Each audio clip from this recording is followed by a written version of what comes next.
Et bonsoir à toutes et bonsoir à tous et bienvenue pour ce nouveau numéro de Entre l'encre et les mots ce soir avec toute la team. Bonsoir les filles.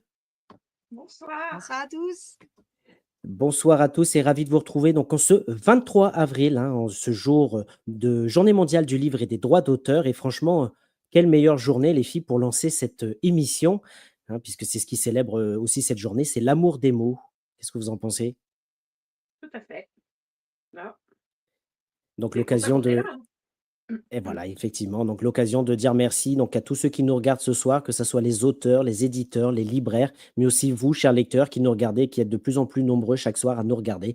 Donc vraiment, merci à vous. Et en plus, cette journée du livre, on va avoir l'occasion d'en parler ce soir avec notre invité, grâce à son livre Le procès Mein Kampf aux éditions Les Escales. Donc Sonia, tu vas avoir l'occasion de nous faire une chronique de ce livre Ouais. dans quelques instants. Qu'est-ce que tu peux nous dire sur ce livre en quelques mots? Et ben, c'est, quelque chose dont j'avais entendu parler, mais jamais approfondi, en fait, dans le sujet, sur les livres d'Adolf Hitler et tout ça. Et c'est vrai que j'ai plongé dedans, j'ai plongé dans l'histoire et du coup, on apprend plein de choses et je suis très contente d'avoir pu, découvrir ce roman dont j'entendais parler depuis un bon bout de temps. Donc là, c'était la bonne occasion, pour le lire et le chroniquer en direct. Eh bien, écoute, nous t'écouterons dans quelques instants. Puis, bien sûr, nous aurons l'extrait de Marie, hein, Marie Méran, la comédienne de l'émission. Donc, encore une fois, j'insiste, mettez des écouteurs, puisqu'en plus, dans celui-ci, il y aura des petites musiques et des petits bruitages très intéressants. Donc, vraiment, merci, merci à vous et n'hésitez pas à mettre les écouteurs. Puis, bien sûr, la question de l'invité et Séraphine, où là, je vous annonce déjà que ça va être un sacré grill, hein, de ce soir dans cette émission avec Harold Cobert. Alors, Séraphine, qu'est-ce que tu peux nous dire en quelques mots sur Harold? Ah ouais, c'est sûr que déjà là, on s'est bien entendu en coulisses, donc je pense que ça va être un bon moment. Ce que je peux vous en dire, c'est que justement, j'aime beaucoup ce naturel. Il a une plume très fine. En plus, enfin, homme de lettres, passionné d'histoire, il y a quand même un sacré bagage. Et pourtant, il y a vraiment un homme très accessible, très souriant, très bon enfant. Et du coup, ça va être un bel échange. Ouais, ouais, oui, Eh j'ai bien, hâte. écoute, avec aussi l'impatience de t'écouter. Et je vous rappelle, mes chers amis, que vous pouvez nous retrouver hein, chaque mercredi et vendredi à 19h30 sur Facebook et YouTube. Vous venez en direct poser vos questions. Le but du jeu pour l'auteur, c'est d'y répondre. Et je vous propose tout de suite de recevoir donc Carole de Cobert.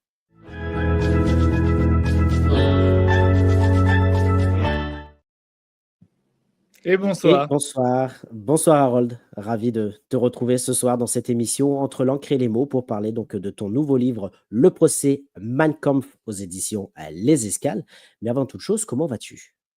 Je vais très bien. Écoute, je suis pas exactement en vacances, mais je ne suis pas à Paris.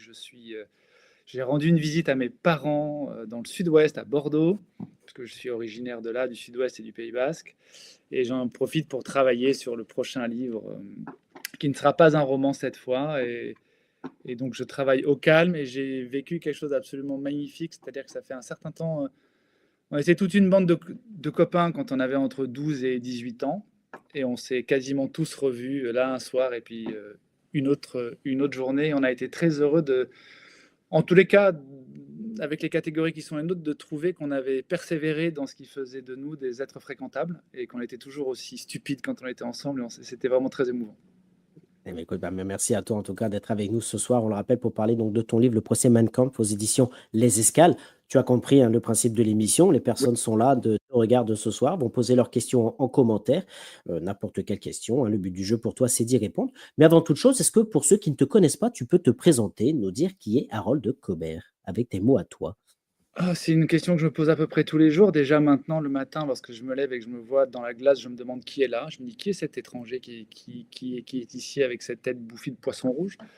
Non, mais comme je le disais, je suis né dans le sud-ouest, donc à Bordeaux. Je suis à la fois bordelais et basque, avec une pointe des Landes aussi. Surfeur depuis que j'ai 12 ans. J'ai fait toute ma scolarité à Saint-Joseph de Tivoli chez les pères jésuites qui m'ont à peu près tout appris pour pouvoir survivre dans le monde hostile qui est le nôtre. Et puis, j'ai commencé à écrire. Enfin, j'ai découvert l'envie d'écrire très tard et même l'envie de lire très tard. Jusqu'à à peu près 16 ans ou 17 ans, je volais les fiches de lecture de tous mes camarades parce que ça ne m'intéressait absolument pas. Puis j'ai eu un professeur de français exceptionnel qui était vraiment l'incarnation du John Keating du cercle des poètes disparus. Et j'ai commencé à écrire au début de la poésie. C'était absolument déplorable. C'est vraiment un art pour lequel je n'ai aucun talent. Je faisais ça pour redraguer les filles et ça ne marchait pas, en vrai. Et puis j'ai eu un accident de surf quand j'étais entre l'Hippocagne et la Cagne. Et jusqu'à cet accident, j'étais un peu comme les vaches, en fait. Je regardais passer les trains, je me disais un jour, je monterai dans le train, je me disais un jour, j'écrirai. Mais je pense que si j'avais pas eu cet accident, je n'aurais jamais écrit parce que quand j'étais en convalescence, j'ai un ami qui m'a offert une anthologie du jeu d'échecs parce qu'à l'époque, je jouais beaucoup. Et dedans, il y avait une toute petite anecdote que j'ai trouvée passionnante. Et au lieu de, comme j'ai fait une cagne, je sais pas, j'ai dû faire un tiers, deux tiers de cette classe-là, je savais que les concours, je ne les aurais pas. Et j'ai trouvé que cette histoire que j'avais lue était tellement fabuleuse que j'ai voulu en faire une petite nouvelle. Et le virus de l'écriture ne m'a plus jamais quitté depuis. Eh ben, Voilà en écoute, gros merci. pour le parcours. Eh ben, merci à toi en tout cas pour cette belle présentation. Tu l'as dit, tu as fait du surf il y a quelques années, mais tu as écrit aussi un premier roman que, si je ne me trompe pas, qui est paru en février 2007 aux éditions Jean-Claude Lattès, qui s'appelait Le reniement de Patrick Trébock. Est-ce que tu pourrais nous en parler? Ah, alors ça, oui, ça, je partais du constat que ma génération, ceux qui sont nés, on va dire, allez, entre 1970 et 1976, 1977, on est un peu comme la génération de Musset, on est une génération sacrifiée. Dans le sens où la fameuse génération de Musset avait été élevée dans le culte des valeurs guerrières napoléoniennes, le souffle historique, et se retrouvait dans un monde où en fait seules les petites intrigues de salon servaient. Et ça avait donné cette génération de romantiques noirs, un tout petit peu désabusés. Et nous, qui sommes nés à cette période-là, on est à la fois nés trop tôt et trop tard. Trop tôt parce que la génération de nos parents, c'est pas qu'on veut qu'ils meurent, mais ils refusent de nous laisser la place. Ils avaient même inventé un mot, leur génération en tous les cas, pour nous caractériser, qui était adolescence, qui nous empêchait d'être considérés comme vraiment des adultes. Et comme ils sont restés très longtemps en poste, nous, au moment où on est arrivé dans la capacité de les prendre, on était presque trop vieux par rapport à la génération plus jeune et beaucoup plus aguerrie qui arrivait. Et à travers ce fond sociologique-là, j'ai surtout tricoté une satire de la société du spectacle où Patrick Trebock, Patrick parce qu'hommage à Patrick Bateman, Trebock c'est mon nom de famille lu à l'envers, parce que c'est l'histoire de quelqu'un qui voulait devenir écrivain, qui était tombé sur un espèce de trio complètement malsain à Paris, comme il en existe beaucoup, et qui s'était fait un peu manipuler, qui se retrouvait contre son gré professeur dans une banlieue à Clermont-Ferrand et qui, un soir, par un concours de circonstances, tue l'une de ses élèves. Et de ce meurtre-là, il arrivait à en faire un succès et un moyen de se venger. Donc c'était un livre extraordinairement moral. Eh bien, écoute, merci à toi. Et justement, il y a une question intéressante de Calice qui est avec nous. Bonsoir Calice, qui nous dit: comment savoir quel genre de thème de livre à écrire? Comment tu fais C'est-à-dire pour savoir quel thème? alors, les thèmes s'imposent à moi, en fait. Euh, Par rapport à ce que je vis, par rapport à ce que je vois. Par exemple, là, le procès Mein Kampf, il n'était pas du tout prévu dans mon programme, enfin, dans mes projets, mais c'est en écrivant le précédent, Le Rouge et le Blanc, à un moment, l'un de mes personnages est en Allemagne, au moment où Hitler s'apprête à arriver au pouvoir, et se dit que pour comprendre Hitler, il faut qu'elle, puisque c'est une femme, qu'il faut qu'elle lise Mein Kampf. Et donc, moi, je connaissais de Mein Kampf à peu près ce qu'on en sait de ce que l'on raconte, parce que je ne l'avais jamais lu. Donc, je suis juste allé faire quelques petites recherches d'appoint, et en tombant simplement sur la page Wikipédia, il y a un tout petit onglet qui disait le procès français de 1934. Je me suis dit, mais quel procès? Comment ça, un procès? Et je suis allé lire ce qui était dit. Je me suis dit, mais c'est tellement fou, c'est tellement romanesque, d'autant que ça fait depuis 25 ans, 20 ans que je cherche à écrire sur la problématique de l'antisémitisme et de la Shoah, mais pas en prenant l'événement d'une manière frontale. J'aime bien les biais un petit peu différents, comme dans le Liseur de Schlink ou les œuvres comme ça qui mettent l'histoire un peu comment dire, en perspective sans coller avec la brutalité stricto sensu de cet événement-là. Et je me suis dit, en plus, que comme Mein Kampf allait fêter en 2025 son centenaire, il fallait absolument que je fasse ce livre pour là, parce que c'est un livre de sinistre mémoire, mais le devoir de mémoire aujourd'hui est de plus en plus nécessaire. Donc les idées viennent, j'ai envie de dire, à moi, soit par hasard, si on considère que le hasard existe, mais en tout cas, il y a des sujets qui me qui commence à m'intéresser, et en tous les cas pour des sujets qui ne seraient pas celui-là. Si un sujet commence à me hanter et me hante pendant plusieurs mois, c'est que très vraisemblablement, je vais pouvoir en faire quelque chose. C'est rigolo ce que tu dis parce qu'il y a effectivement Frédéric qui nous dit: «Je suppose que vos recherches ont dû être très difficiles à effectuer». Comment tu as Alors, fait tes recherches pour ce livre? pour le procès Mein Kampf, c'était pas si difficile que ça parce qu'il y a très peu de sources en vrai. Malheureusement, par exemple, la plaidoirie du formidable Philippe Lamour, cet avocat qui va défendre l'éditeur qui a fait cette édition pirate, n'est pas disponible. J'ai contacté tout le monde, l'Ordre des avocats, le fonds Philippe Lamour qui est dans le Sud-Est. La seule chose que l'on a vraiment, c'est le jugement qui, lui, existe encore, qui est aux archives judiciaires de la ville de Paris. Mais Dieu merci pour moi, il y a 2 auteurs formidables qui avaient fait des livres autour de Mein Kampf. Il y a Kettel qui en avait fait un, qui s'appelle Lire Mein Kampf ou quelque chose comme ça. Et surtout le livre de Antoine Wittkin, qui est un livre qu'il a écrit suite à un documentaire qu'il avait réalisé qui s'appelait Mein Kampf, c'était écrit, et son livre s'appelle Mein Kampf, Histoire d'un livre, où il retrace toute l'histoire du livre. Et donc, à un moment, il s'arrête effectivement sur cet épisode-là, mais après, il va beaucoup plus loin, puisqu'il regarde aussi, il étudie, et c'est absolument passionnant, hein, ça se lit comme un roman, et c'est intellectuellement très fondé, très sérieux. Il s'intéresse au fait que Hitler est mort, mais son livre vit encore, et où est-ce qu'il se vend aujourd'hui, et qu'est-ce que ça veut dire qu'il se vende encore aujourd'hui, qui est-ce qui Mmh. l'inspire, et autres. Et donc voilà, et puis après, c'était pas si mal en fait de ne pas avoir tant de choses que cela, parce que ça permet dans les marges incertaines de pouvoir inventer et moi de créer et de mettre de moi ou de mettre des choses que je peux observer autour de moi. Parce que moi, j'aime bien, quand je prends des sujets historiques, travailler le plus possible. J'ai travaillé le plus que je pouvais avec tous les documents que je pouvais avoir.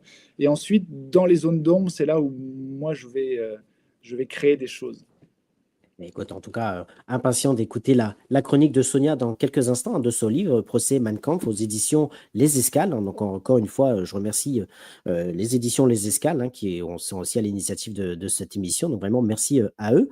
Il y a juste une question de Laurent Alain qui est avec nous. Bonsoir. Et qui nous dit, vous parliez de poésie tout à l'heure, Harold, qui dit: Verlaine et Rimbaud, meilleurs amis et meilleurs ennemis, ces 2 poètes vous ont-ils ouvert des horizons, même si vous n'avez pas persisté dans la poésie? Alors oui, Rimbaud, en vrai, le moment où je me suis mis à avoir envie d'écrire de la poésie, certes, il y avait eu ce professeur-là, mais précisément, j'étais à Biarritz l'été de mes 16 ans, et en remontant, je passais devant la maison de la presse, et je crois qu'on fêtait, ça devait être, bah oui, bah d'ailleurs c'était ça, non, c'était l'été de mes 17 ans, puis on était en 91, je pense qu'on fêtait peut-être le centenaire, enfin en tout cas, il y avait une date anniversaire, et les œuvres complètes de Arthur Rimbaud étaient en vitrine. Et je ne sais pas pourquoi, j'ai eu envie de l'acheter, donc je l'ai pris et je l'ai lu. Et effectivement, après, je me suis mis à écrire. Mais avec le temps, étrangement, Rimbaud n'est pas. Enfin, je reconnais le génie absolu de cet homme-là, mais c'est un auteur qui me parle peu. Verlaine, avec ce que le critique littéraire Pierre Richard dit que Verlaine a une fadeur qui me touche plus, et puis surtout, je suis très baudelairien. J'ai toujours préféré les crépuscules aux aubes.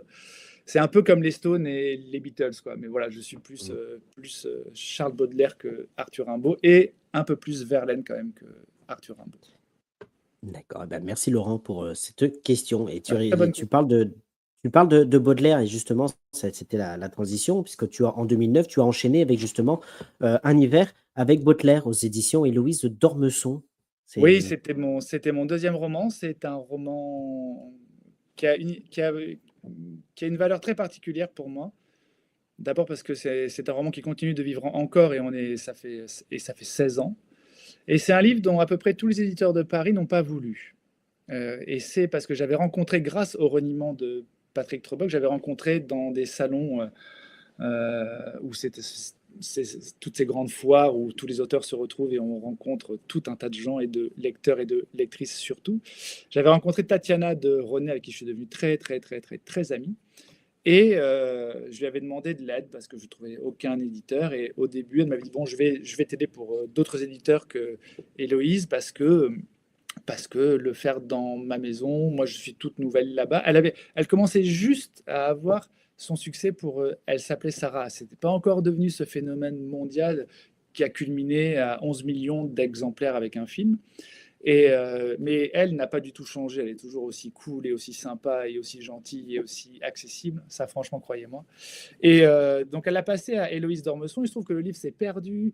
Il a été donné à un lecteur qui l'a refusé. Et donc, Tatiana elle me disait, mais t'inquiète pas, je la harcèle, je la harcèle. Je dis, mais arrête, elle va me détester avant même de m'avoir lu. Ça va devenir compliqué et tout.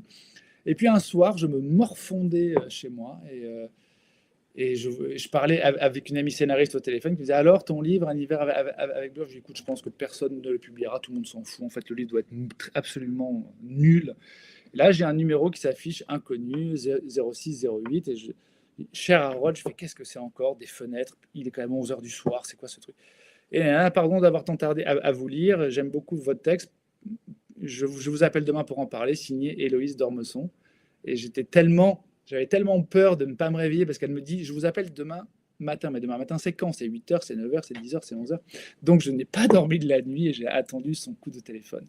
Et Baudelaire, dedans, est un chien errant, un chien des rues. Et effectivement, le titre rend un hommage à l'un des plus beaux poèmes de Charles Baudelaire, qui est un poème en prose dans le Spleen de Paris, qui s'appelle Les bons chiens, et qui est un texte que moi, je trouve absolument brillantissime et absolument bouleversant. Écoute, vraiment, merci à toi. Et c'est vraiment très intéressant de t'écouter justement parler de ton univers livresque, dont un qui a été aussi reconnu plusieurs fois par la critique, c'est l'entrevue de Saint-Cloud en 2010. Il a été Ah reconnu oui, par plusieurs prix littéraires. ça c'est la rencontre avec mon vieil ami Mirabeau, parce que j'ai fait ma thèse de lettres sur lui. Sur un sujet un petit peu différent. C'est-à-dire, moi, ce qui m'a intéressé chez Mirabeau, c'est qu'il était à la fois un immense orateur. En fait, Mirabeau n'est pas qu'un pont. Tout le monde pense que ça n'est qu'un pont, mais c'est quelqu'un qui a vachement plus compté dans l'histoire de France qu'on ne nous l'enseigne. Et donc, moi, j'avais travaillé. Il était un très grand orateur, et deux, ça a été un très grand pornographe. Il a écrit une littérature pornographique absolument remarquable. Et je pensais qu'il y avait un lien, et j'ai étudié les liens à travers sa figure et ses écrits qui existent et qui sont un peu connus entre la littérature pornographique au XVIIIe siècle et le discours politique révolutionnaire. Je vais pas développer parce que là, sinon, ça va être beaucoup trop long. Et quand j'ai découvert, pareil, en travaillant sur lui, qu'il y avait eu cette rencontre avec Marie-Antoinette, ça avait duré 1h30 et qu'on ne savait absolument pas qu'est-ce qu'il en était sorti. Mais que si la reine avait effectivement écouté Mirabeau, elle aurait sauvé sa tête. Je me suis dit, mais pourquoi elle n'a pas voulu comprendre ce que cet homme-là lui disait? Qu'est-ce qui s'est joué? Et ça a donné naissance à ce livre-là. Merci à toi. Juste une question, et ça fait aussi une transition sur un des livres que tu as écrit, de Laurent, qui nous dit, fan de Jim Morrison et de The Doors, écrivez-vous un jour sur ce personnage et ce groupe? C'est Jim, ça y est, je l'ai fait. Et Jim a été, sans mauvais jeu de mots, la porte qui m'a permis d'aller vers d'autres livres. Parce que jusqu'à Jim, j'avais jamais osé écrire je pour quelqu'un d'autre que moi. Je l'avais fait une fois dans Dieu surfe au Pays Basque, qui était un roman autobiographique, qui était le point de vue et le ressenti d'un homme qui vit la fausse couche de sa femme. C'est un peu cet angle mort que l'on n'interroge pas. Étant passé par là, hélas, je m'étais dit qu'il y avait un sujet assez intéressant. Mais en revanche, quand je vous disais que je n'aimais pas lire, il y a eu effectivement ce professeur de français quand j'avais 16 ans, 17 ans. Mais cette même année, il y avait eu le film d'Oliver Stone, Les Doors. Là, d'ailleurs, Val Kilmer est mort il y a quelques semaines et moi, j'étais vraiment très triste parce que c'est le premier grand biopic, bien avant la mode de tous les biopics que l'on a aujourd'hui, où il campe un Jim Morrison exceptionnel, puisqu'il chante lui-même dans toutes les scènes de concerts et autres. Et en le voyant, on voit bien dans le film qu'il est fan de Rimbaud, de Kerouac, qu'il est très nourri, innervé de littérature et de poésie. Et donc, c'était ce cumul entre ce professeur et ce type-là qui était une figure. Je trouvais que sa musique était géniale, que le mec était totalement rock'n'roll, ça semble bête de le dire, mais innovant, fou, moderne, et qu'il aimait la poésie et les textes qui datent d'il y a un siècle et demi. Donc je me suis dit, allons voir tous ces textes-là, et grâce à lui, je me suis mis à aimer lire, à aimer écrire. Et quand Amanda Sters m'a proposé de faire un livre dans sa collection Miroir, où le principe c'est que un auteur se met à la place d'une personnalité et écrit je pour lui, il a fallu que je trouve une langue. C'est-à-dire comment faire. En plus, moi j'écris en français et pas en anglais. Comment faire pour que, un, ça sonne comme de l'anglais traduit. Deux, comment trouver une certaine oralité, parce que Jim Morrison est censé parler à quelqu'un qui ne lui répond pas. Et puis, comment habiter une langue en français qui sonne aussi comme de la poésie américaine. Et grâce à cela, ça m'a débloqué quelque chose qui m'a permis ensuite d'écrire La Mésange et l'Ogresse, qui était un livre que j'avais en gestation en moi depuis 2008, mais dans lequel je n'osais pas trop encore y aller parce que littérairement et même humainement, je n'étais pas encore assez mûr. Et c'est le fait de prendre la voix de quelqu'un d'autre. Alors, je ne sais pas si c'est réussi ou pas, mais en tout cas, je me suis senti autorisé à poursuivre dans ce genre de livre et j'ai pu emprunter notamment la voix de Monique Olivier, ex-Monique Fourniret. Eh ben, super. Eh ben, merci à toi en tout cas. Et c'est vrai qu'on le voit, tu as une belle bibliographie, en tout cas un très bel univers, varié aussi, hein. Donc vraiment, si on ne connaît pas ta plume, à découvrir. On rappelle un peu qu'on peut te retrouver sur tes réseaux sociaux, Facebook et Instagram, mais Tout à que fait. tu es avec nous ce soir pour nous parler de ce petit dernier, Le procès Mein Exact. Kampf aux éditions Les Escales. Est-ce que tu peux nous le présenter en deux mots? Et ensuite, on recevra Sonia qui va venir nous faire la chronique. Bien Parce que je vois sûr. qu'il y a pas mal de questions qui arrivent sur ce livre. Alors, en deux mots, Hitler écrit ce livre en prison, quand il est emprisonné suite à l'attentat raté, le putsch de la brasserie de Munich en 1923. Il est emprisonné fin 1923, début 1924, et c'est là où il va écrire le tome 1. Et quand il sort, il publie le tome 1, il le publie en juillet 2025, et je crois en janvier 2026, c'est le tome 2 qui sort, qui est plus consacré à la politique internationale. Et le livre est publié par les éditions du Parti nazi, donc toutes les ventes remplissent les caisses. Le livre se vend pas trop mal, hein, pour cette époque-là, c'est pas non plus un succès énorme, mais c'est un coup 8 000, un coup 12 000, un coup 6 000, un coup 15 000, etc. Et en 1933, quand Hitler devient chancelier, d'un coup, c'est 900 000 qui flirtent avec les 1 million d'exemplaires de vente en Allemagne. Cette même année, 1933, Hitler cède les droits de traduction dans 14 pays, mais à chaque fois qu'il laisse le livre être traduit, il l'escamote, il retire certains passages en fonction du pays où il est publié pour que les gens ne puissent pas concevoir complètement les plans qu'il fomente de conquête de toute l'Europe, voire du monde entier, parce que c'est ce que Mein Kampf prévoit de faire. Et il y a un pays où il dit « je ne veux jamais que ce soit publié », parce qu'il annonce clairement que c'est un pays auquel il va refaire une guerre implacable, c'est la France. Et en contradiction de cela, donc il y a plusieurs éditeurs français qui demandent et ils disent non, non, non, non.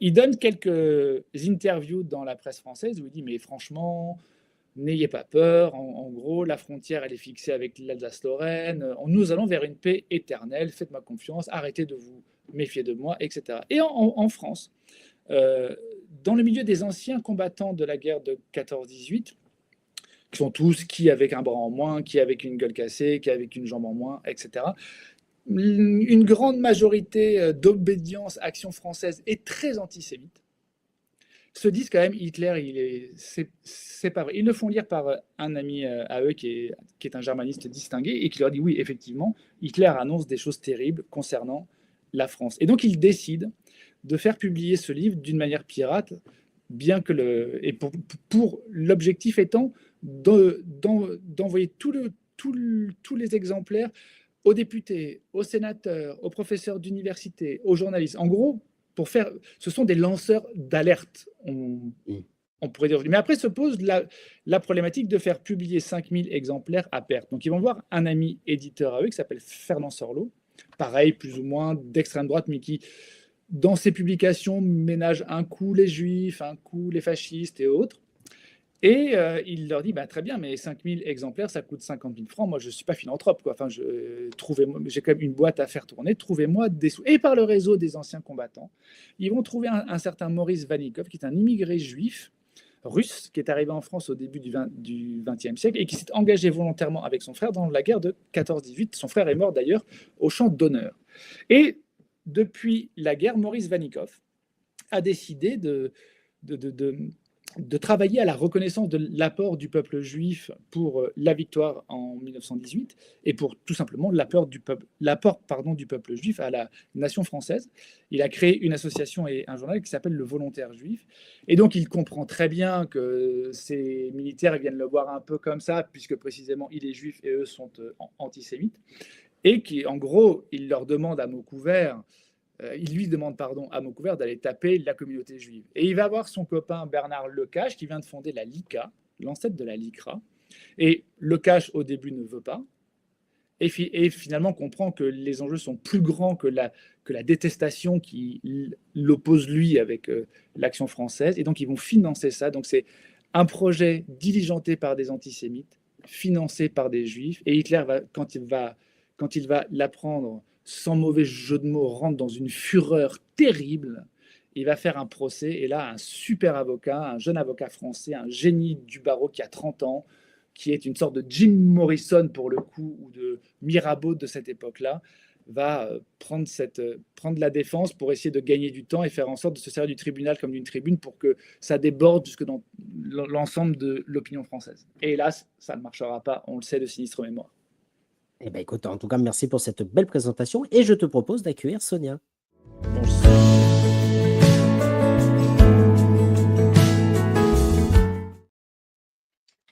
Et oui, il y a toujours le de recevoir les chroniqueurs, sinon ils ne sont pas contents. Bonsoir Sonia, rebonsoir. Bonsoir. Alors Sonia, on rappelle qu'on reçoit ce soir Harold de Cobert pour ce livre Le procès Mein Kampf aux éditions Les Escales, dont il vient de nous présenter le synopsis vraiment à la perfection. Qu'est-ce que tu peux nous dire de ce livre? Nous t'écoutons.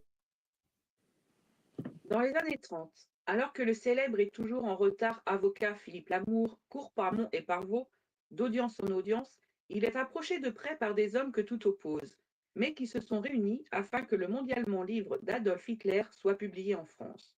Mein Kampf, l'œuvre qu'a écrit ce dernier, alors qu'il était emprisonné, est publiée dans le monde entier, sauf dans un pays, chez nous-mêmes, en France. Que peut-il bien renfermer pour qu'Adolf Hitler refuse catégoriquement que celui-ci soit traduit et imprimé en français? Cache-t-il un sombre secret défense? Contient-il des manœuvres et des mises en place stratégiques pour anéantir notre pays? En tout cas, c'est bien ce que semblent penser les anciens combattants proches de l'Action française et les militants de la cause juive. En tant que lecteur, cela nous titille aussi. Ces ennemis de toujours vont faire coalition pour que la vérité, rien que la vérité, éclate au grand jour et que tous ceux qui pensent avoir un avenir serein penchent enfin de leur côté. Au risque et péril de leur vie, ils vont réussir à embrigader un éditeur, un imprimeur, et ils espèrent bien évidemment que le grand avocat Lamour sera de la partie. Comment vont-ils gérer stress, mensonges et double jeu? Et le Führer dans tout cela, a-t-il vraiment des intentions louables envers la France? C'est un roman d'une grande intensité que nous livre Harold Cobert. Pas une minute de répit dans notre lecture, qui par ailleurs nous fait gamberger pas mal sur des petits détails. On plonge dans les minutes d'un procès sans précédent, comme si nous y étions. On fonce tête la première dans les années sombres de la France, face à un seul homme qui se prend pour Dieu tout-puissant. Un roman épuisant de vérité qui nous montre que rien n'est acquis et qu'il faut se battre jusqu'au bout de ses convictions. Merci. Avec plaisir. Merci pour ce moment de lecture que j'ai adoré. Ah, bah écoutez, c'est toujours très difficile de répondre aux compliments. Il y avait une phrase de Berlioz que j'aime beaucoup qui dit il faut collectionner les pierres que l'on vous jette, c'est le commencement d'un piédestal. Lorsque les gens ne vous aiment pas, c'est plus facile de rentrer dans une espèce de lutte. Mais là, merci. Bon, bah, je vais dire que j'aime pas alors que, oh là là, j'ai trouvé Alors long, pourquoi pénible à lire. C'est ça. Non, mais en tout Non, cas, c'est vrai que franchement, c'est une histoire incroyable, mais vraie, effectivement, le procès Mein Kampf. Justement, ça te fait quoi, même si tu dis que ça te fait bizarre d'entendre des retours comme ça, parce que c'est vrai que je vois pas mal de commentaires qui disent que c'est quand même une zone sombre, où presque aujourd'hui c'est limite d'en parler pour certains.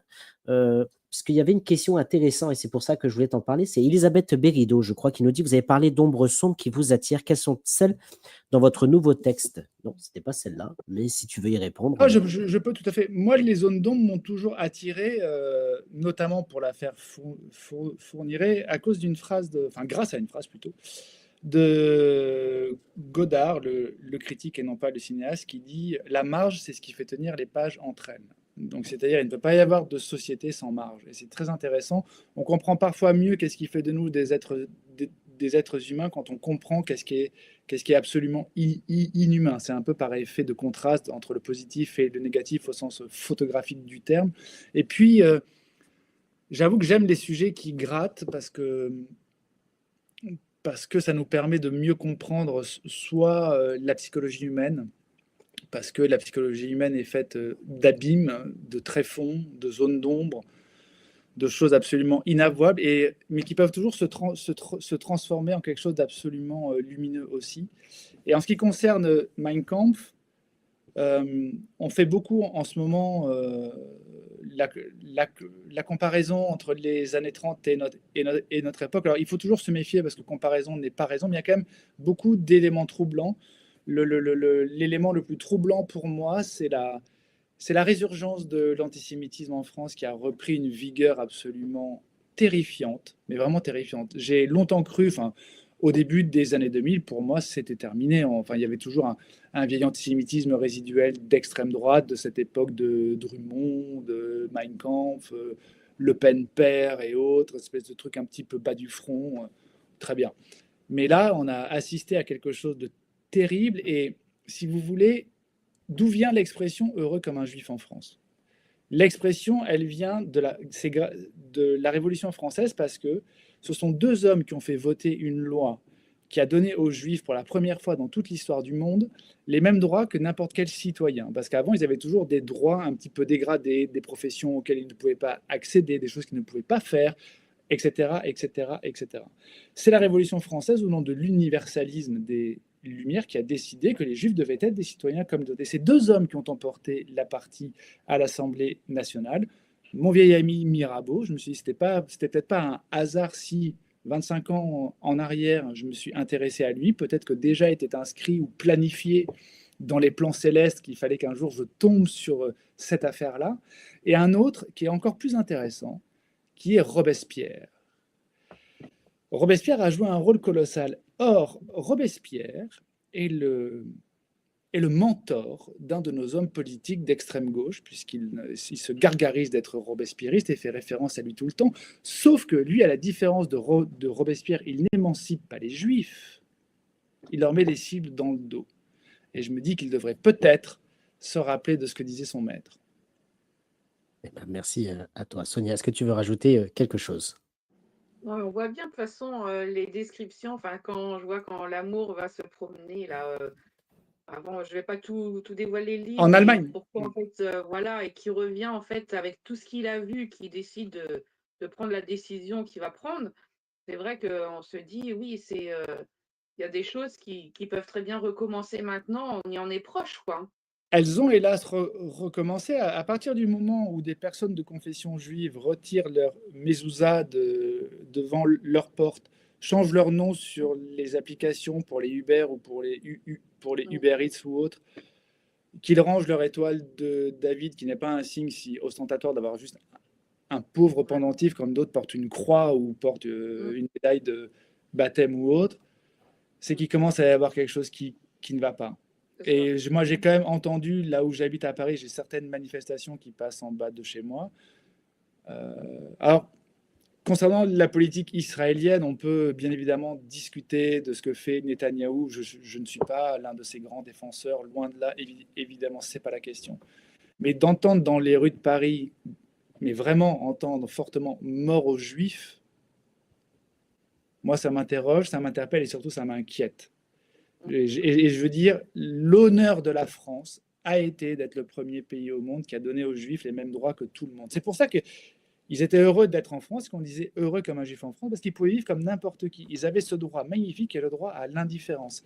Et je ne peux pas, en tant qu'amoureux du XVIIIe siècle, en tant que comme des lumières intellectuellement en tous les cas, accepter que des choses comme cela soient dites dans mon pays, en plein milieu de la rue, sans que ça choque. Je ne comprends pas que ça ne choque pas tout le monde.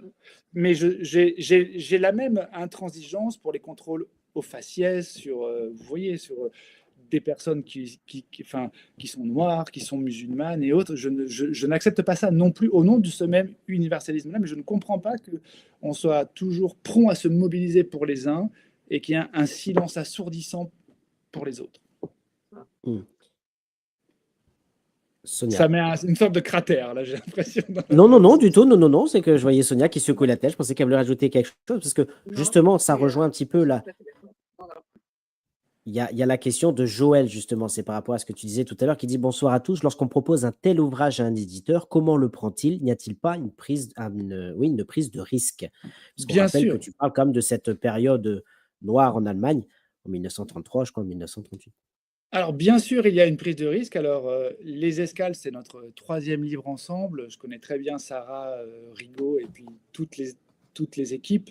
Elles m'ont tout de suite dit oui. Elles se sont d'abord demandé, la seule question qu'elles se sont dites, comme il y allait avoir ce grand procès et autres, si c'était suffisamment romanesque. Parce que historiquement, c'est super intéressant, mais est-ce qu'on pouvait avoir une vraie matière qui donne un roman qui a une qualité littéraire qui se lit avec des descriptions, avec de la psychologie et pas juste un enchaînement de faits? Bon, elles m'ont fait confiance sur ce point-là. Le seul endroit où il y a eu une peur, c'est que effectivement le traducteur de 1934, André Calmette, a fait un article dans la revue de Polytechnique après avoir traduit ce livre-là, où il compare, il dit: je ne connais qu'un livre au monde qui a la même charge idéologique capable de soulever des foules, c'est le Coran. Donc là, il y avait et effectivement, il fallait bien expliquer qu'est-ce que ça voulait dire, mettre son texte à lui pour montrer que c'était son opinion à lui, c'est-à-dire qu'on n'est pas en train de dire que Coran égale Mein Kampf, parce que ça, là, en revanche, il y avait un vrai sujet radioactif et extraordinairement dangereux. Après, on a eu plusieurs choses assez étonnantes. J'en avais parlé avec un auteur de polar au Salon du Livre de Paris, pas cette année, mais l'année précédente. Il m'avait dit: moi, mon polar qui se vend le mieux, c'est lui, parce qu'on voyait un bras avec le bandeau avec la croix gammée. Et il me dit: ça fait vendre. Et il est vrai que dans les réflexions commerciales, on nous a demandé si on ne voulait pas quand même mettre une croix gammée sur la couverture. Nous, on a trouvé que Mein Kampf plus croix gammée, c'était presque un pléonasme, en fait, que Mein Kampf se suffisait, quoi. Et puis moi, je n'avais pas très envie d'avoir une croix gammée. Je pense qu'il y en aura une d'ailleurs sur l'édition de poche. Mais bon, après, ça dépend comment est-ce que c'est travaillé. Mais il y a une grande enseigne de livres qui a refusé de distribuer le roman à cause du mot Mein Kampf. Or, moi, ce qui m'étonne encore, c'est que le livre dont je parlais, de cet auteur de polar, qui est un super auteur, qui est la croix gammée visible partout dans ses rayons et en facing, ça pose pas de problème, qui est le mot Mein Kampf en posant. Je ne comprends pas le deux poids, deux mesures entre les deux. Je serais quelqu'un qui ferait l'éloge du livre Mein Kampf, qui dirait: c'est un livre formidable, il faut faire tout ce qu'il propose. Je comprendrais très bien qu'on ne veuille pas le faire, mais comme je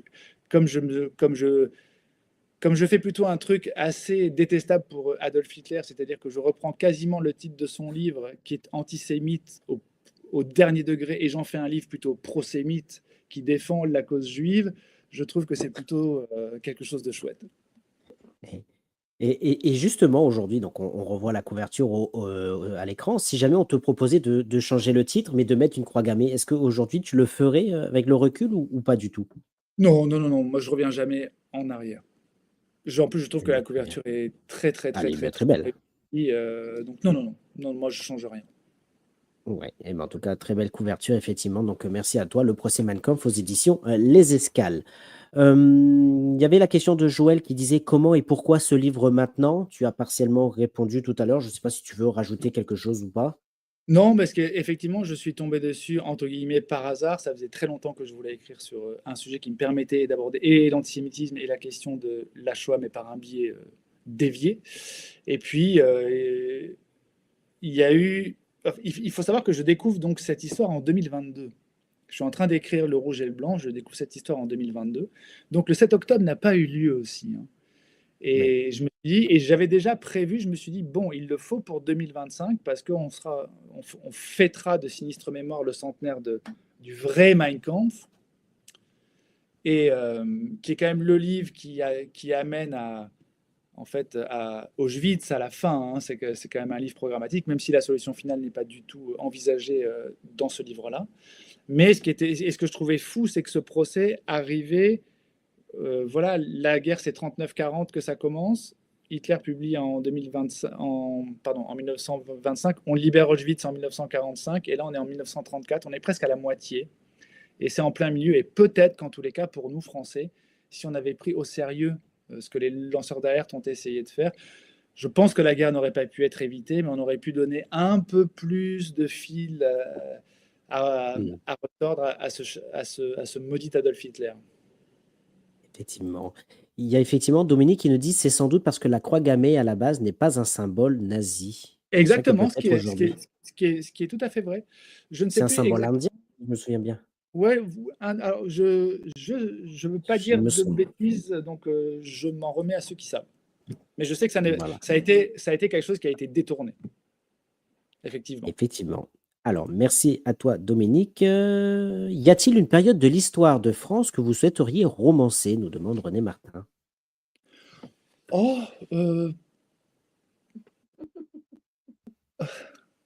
là comme ça, à brûle pour point, je sais pas. En fait, si j'ai un sujet qui se passe à une époque, je plonge dedans. Je ne m'interdis rien, mais rien du tout.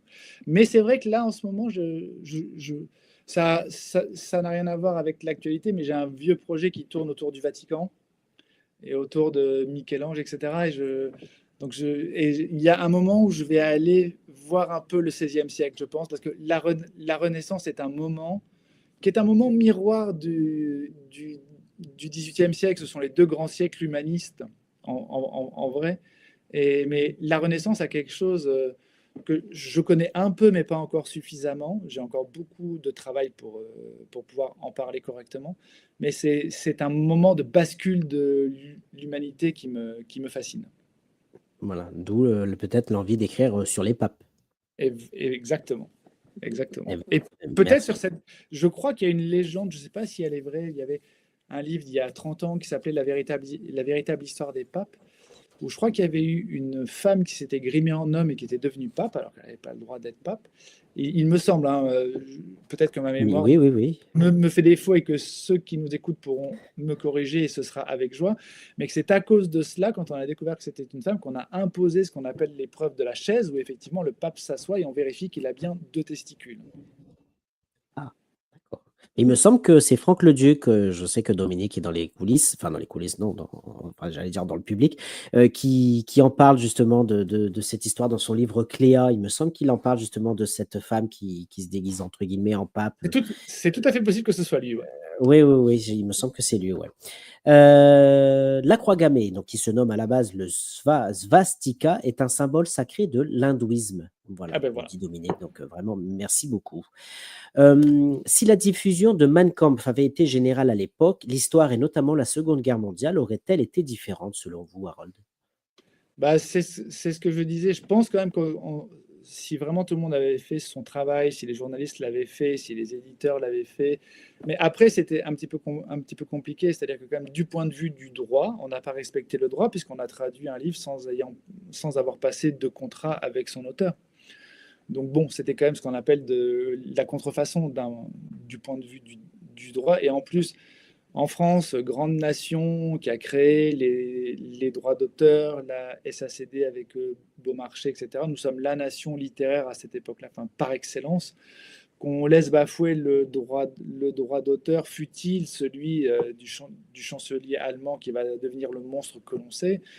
Bon, ben, il ne pouvait que perdre, mais je pense aussi que malheureusement, à cette époque-là, l'esprit munichois est là bien, bien avant 38, et puis surtout, c'est vrai qu'il faut se remettre dans le contexte de cette époque-là, et notamment dans le contexte psychologique. Il n'y a pas une famille en France à cette époque qui n'est pas endeuillée soit d'un père mort, d'un frère mort, d'un mari mort, ou totalement estropiée et traumatisée par la Grande Guerre.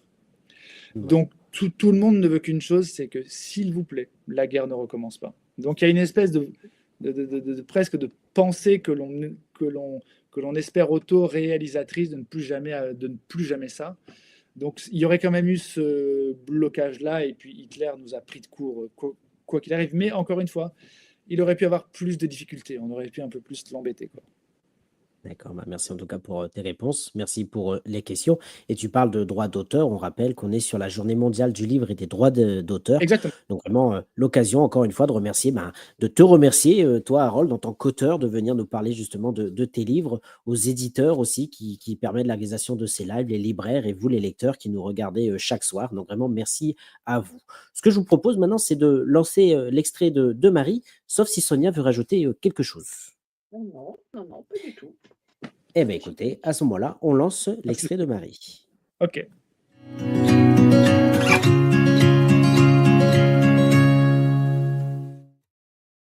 Donc, pour les personnes qui nous rejoignent, puisque je vois qu'il y en a quelques-unes qui nous rejoignent, on reçoit ce soir Harold Cobert pour son livre Le procès Mein Kampf aux éditions Les Escales. Donc, je vous invite à mettre un casque si vous n'en avez pas, puisqu'il y a des bruitages. Tout de suite, l'extrait de Marie. Je vais mettre mon casque, moi aussi. Marie Méran présente un roman de Harold Cobert, Le procès Mein Kampf, aux éditions Les Escales. Berlin, 16 novembre 1933. Judenhaus.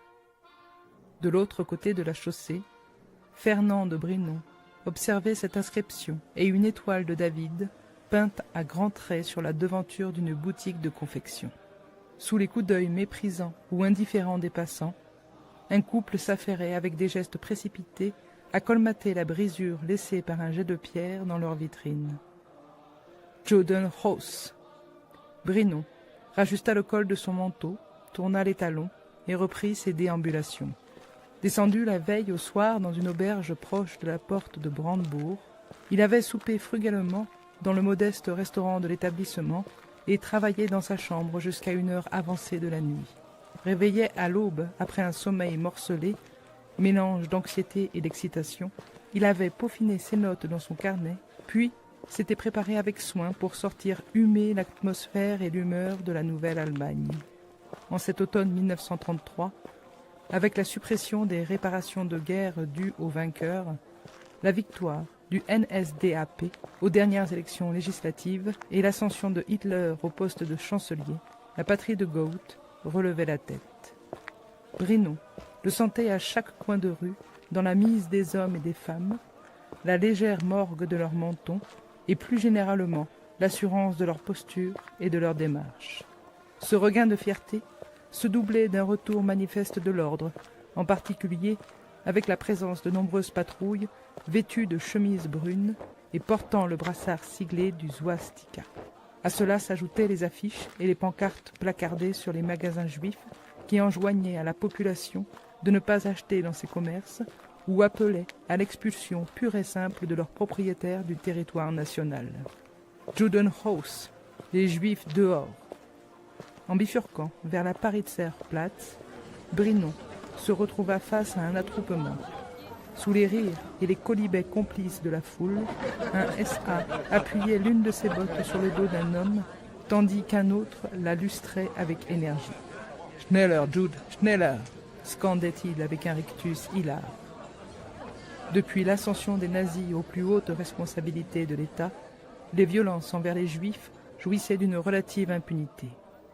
Le Reich mettait progressivement en place une politique ouvertement raciale et antisémite.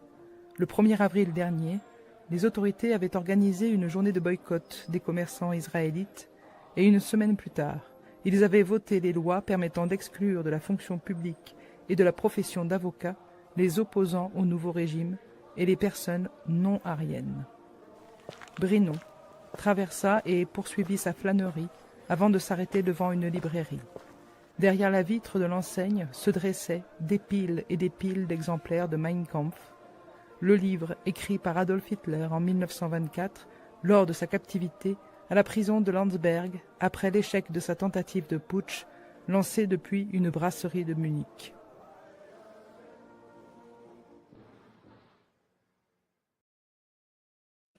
Voilà donc pour cet extrait donc de Le procès Mein Kampf de Harold de Cobert aux éditions Les Escales. Harold, ça te fait quoi d'entendre ton livre dit en audio comme ça? Ah, c'est très, très émouvant. Puis avec l'habillage sonore et avec les bruitages, ça met vraiment dans le contexte. Et on n'a vraiment pas envie que quelque chose de cet ordre-là, sous une forme différente ou pas, revienne et soit encore possible. Ça ne fait que donner envie, je pense, de continuer à résister chacun à sa mesure, certes, mais il y a plein de manières de pouvoir résister au péril qui monte. Oui, parce qu'on rappelle effectivement que dans ce livre, tu racontes avec brio la folle épopée de la publication de ce texte, hein, donc Mein Kampf en français, et du retentissant procès qu'elle a entraîné, porté par le flamboyant avocat Philippe Lamour. Voilà, pour les personnes qui nous rejoignent, le procès Mein Kampf aux éditions Les Escales. Sonia, est-ce que tu veux... Oui, Harold Non, d'abord.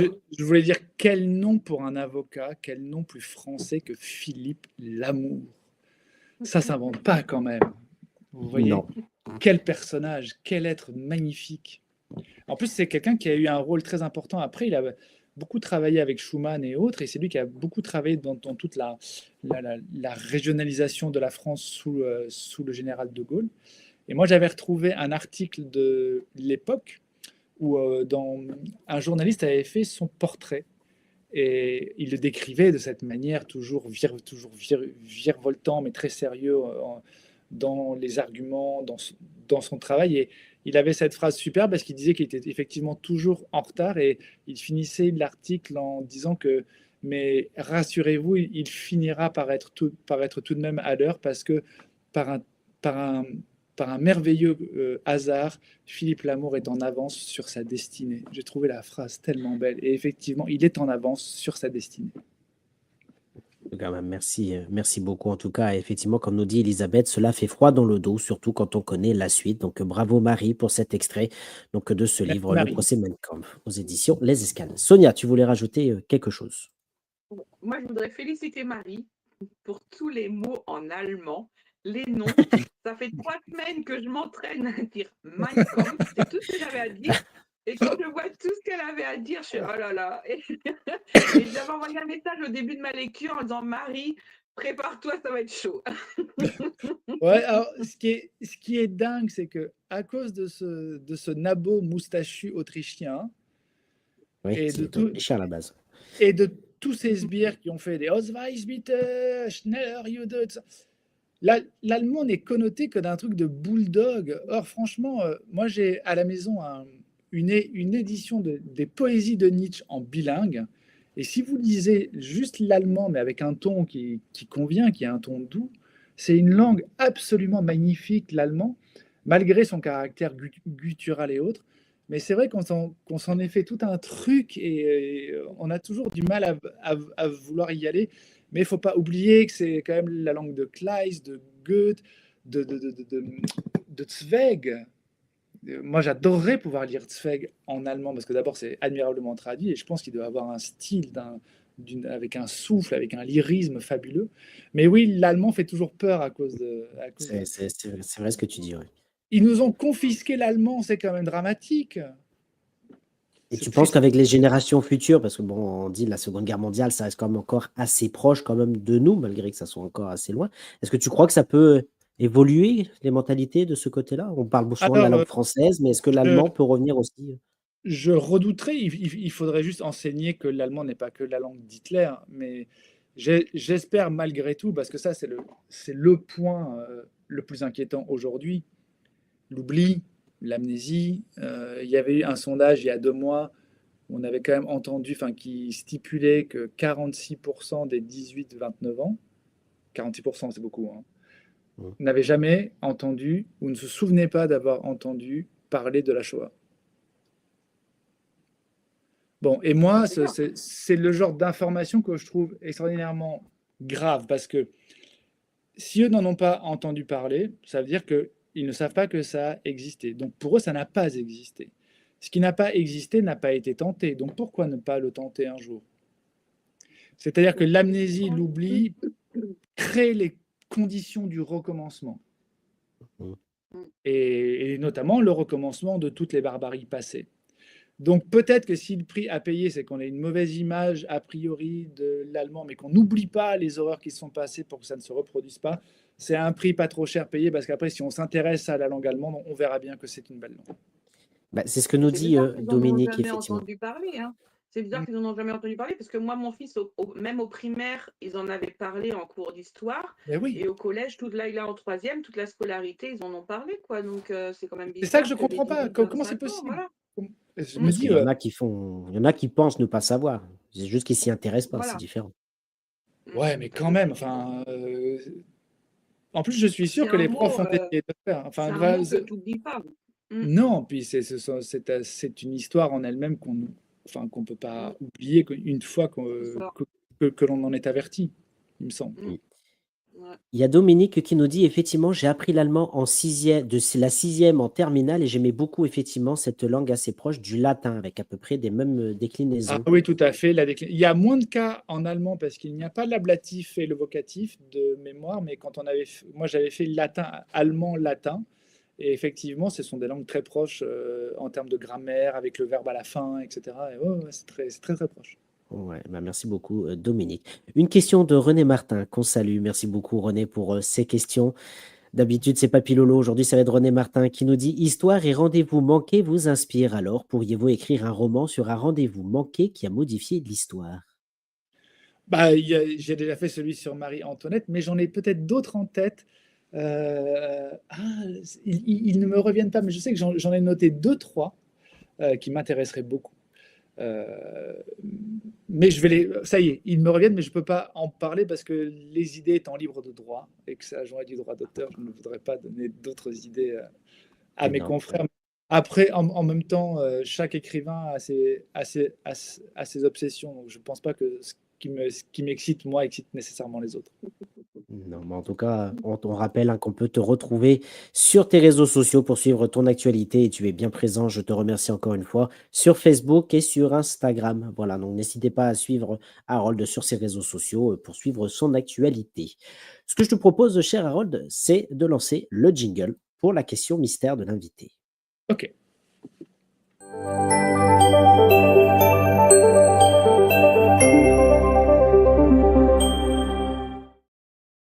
Ding. Alors, pour ceux qui ne connaissent pas le principe de la question mystère, c'est que ce vendredi dernier, nous avons reçu Jérôme Attal, que tu connais, qui est venu nous présenter Un furieux Formidable. besoin d'élégance aux éditions Fayard. Donc, quand on lui a dit on reçoit Harold de Cobert, voilà, comme on l'a fait avec toi, il a dit bouge pas Florian, je le connais, j'ai la question toute faite pour lui. Voici sa question. Alors, Harold, l'autre jour, j'étais boulevard Beaumarchais et je t'ai croisé et tu filais dans tes pensées comme ça, donc je suis resté à te regarder passer.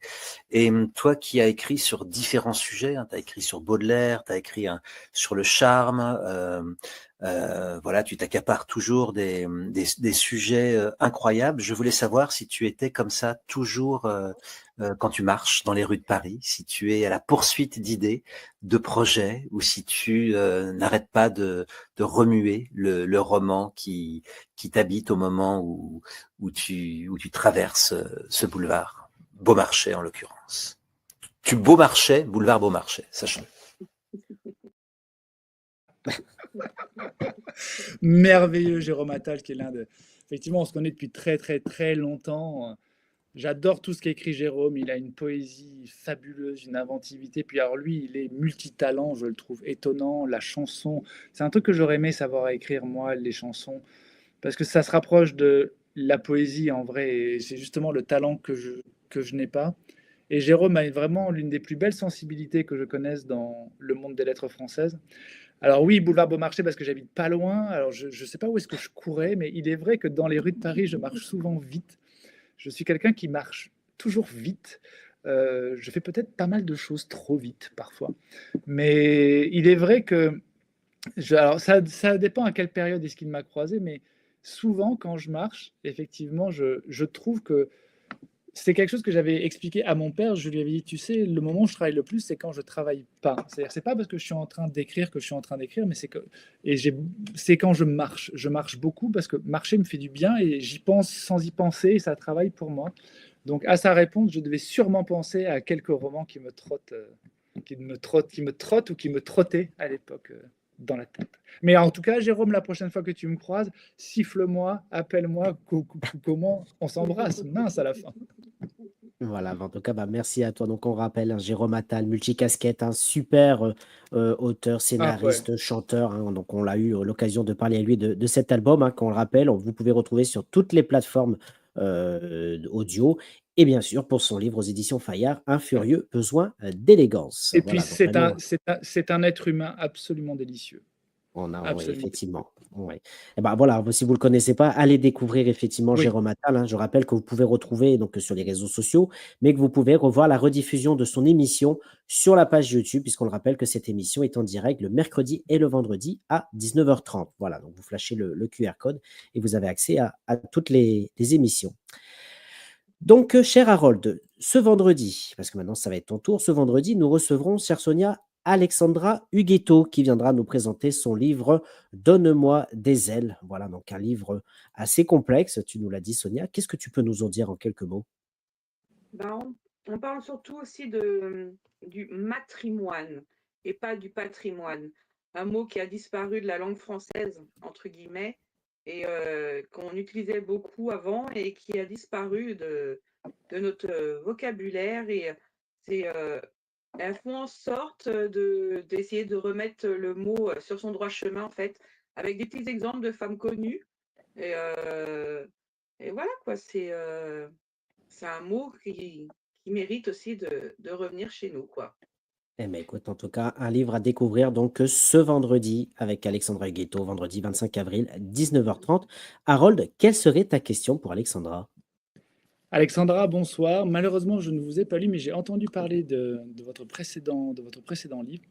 Et je vois dans votre travail que vous faites exactement ce qui est très important de faire, c'est-à-dire de redonner aux femmes la place qu'elles méritent dans tout ce qu'elles ont pu apporter à l'histoire de l'humanité.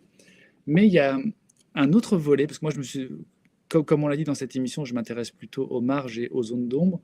Il y a un mythe qui s'appelle le mythe de Périandre et qui fonde quelque chose de terrible. Et je voulais vous demander si vous le connaissiez, parce que pensez-vous que les femmes peuvent être des monstres comme les hommes? Merci beaucoup pour la question. Donc, on lui posera en direct donc ce vendredi. Voilà, donc en tout cas, merci beaucoup. Donc, on rappelle, vendredi soir, Alexandra Huguetto pour Donnez-moi des ailes. Très bonne question, Harold. J'ai hâte d'avoir sa réponse. Oh, à mon avis, elle Oui, aura une moi très bonne aussi. réponse. Ouais, Oh, moi mais je aussi, n'en j'ai doute hâte. pas, effectivement. On avait eu l'occasion de la recevoir au tout début lors de la création de l'émission. C'est pour ça que je suis assez content de la recevoir une nouvelle fois. Elle était venue nous présenter Chloé des loups, si je me souviens bien le titre, si je ne Oui, l'écorche tout à pas. fait. Voilà, c'est ce roman-là dont j'avais entendu parler. Voilà, donc effectivement, elle viendra nous présenter donc, le sien, son nouveau aux éditions Jouvence. Merci Harold. Il est temps maintenant d'accueillir, tu sais qui. Est-ce que tu es prêt? Bon, ouais, bien sûr. On n'est jamais prêt, Allez, hein. Allez, c'est parti. On accueille C'est Séraphine l'heure du Matin. grill, je vais griller. Et voilà, tu vas griller. Allez.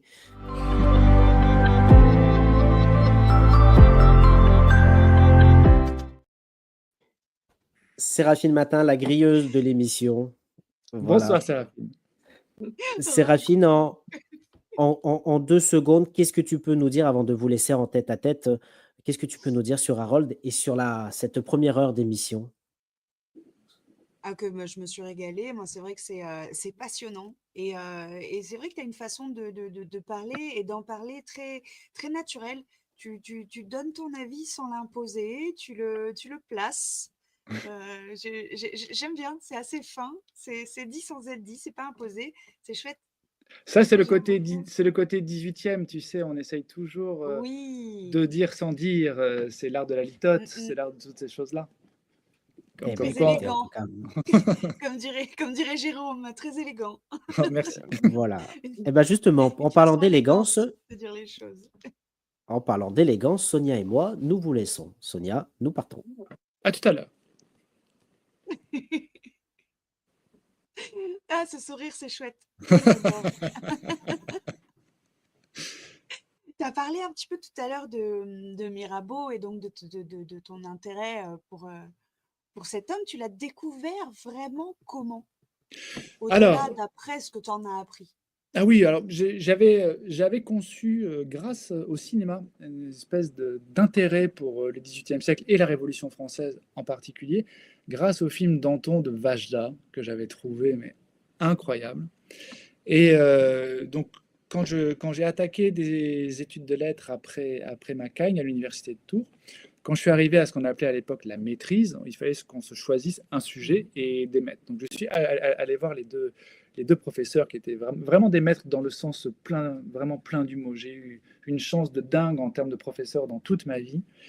Et je suis allé les voir un matin et je leur ai dit, voilà, je voudrais prendre tous les discours de Danton et tous les discours de Robespierre pour les étudier et montrer qu'il y a une opposition du type Montesquieu-Rousseau. Ils m'ont dit, jeune homme, calmez-vous, vous n'aurez pas assez de toute une vie pour faire cela, vous êtes beaucoup trop ambitieux, donc prenez déjà un seul orateur, chez cet orateur-là, pour une maîtrise, choisissez 4-5 textes. Ils m'ont donné le premier volume des orateurs de la Constituante dans l'édition de la Pléiade, donc j'ai parcouru Barnave, Mirabeau, l'abbé Maury et d'autres, et c'est la petite biographie que François Furet rédige à la fin, qui est aussi présente, je crois, dans son dictionnaire de la Révolution française, dictionnaire critique de la Révolution française.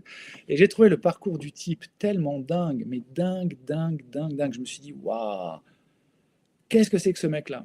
Et quand j'ai plongé dedans, je me suis rendu compte de la richesse de cet homme-là, notamment, par exemple, que dans sa pensée constitutionnelle, il veut, lui, un pouvoir exécutif fort. C'est-à-dire, il y a tous les grands révolutionnaires, on va dire, d'extrême gauche, pour aller vite, parce qu'à l'époque, extrême droite, extrême gauche et droite, ça n'existe pas, mais parce qu'ils sont plutôt en haut d'ailleurs. La montagne, les montagnards, c'est les Jacobins, qui sont vraiment très à gauche, très révolutionnaires, et qui, eux, veulent que tous les pouvoirs soient dans une assemblée. Et Mirabeau pressent que si on fait cela, on va aller vers toute l'instabilité gouvernementale que l'on a connue sous la Troisième et sous la Quatrième République. On pouvait changer de gouvernement presque toutes les 24 heures. Enfin, on pouvait changer très vite. Ce qui ressemble à une situation que nous avons connue ces derniers temps où les gouvernements valsent, on ne sait pas trop qu'est-ce qui se passe au niveau du pouvoir et autres. D'ailleurs, cette troisiémisation ou quatriémisation de la Cinquième République en ce moment est quand même quelque chose de très inquiétant. Les institutions de la Cinquième me semblant de très bonnes institutions par ailleurs. Et donc lui, il dit il faudrait que le roi et deux pouvoirs clés. Un droit de veto.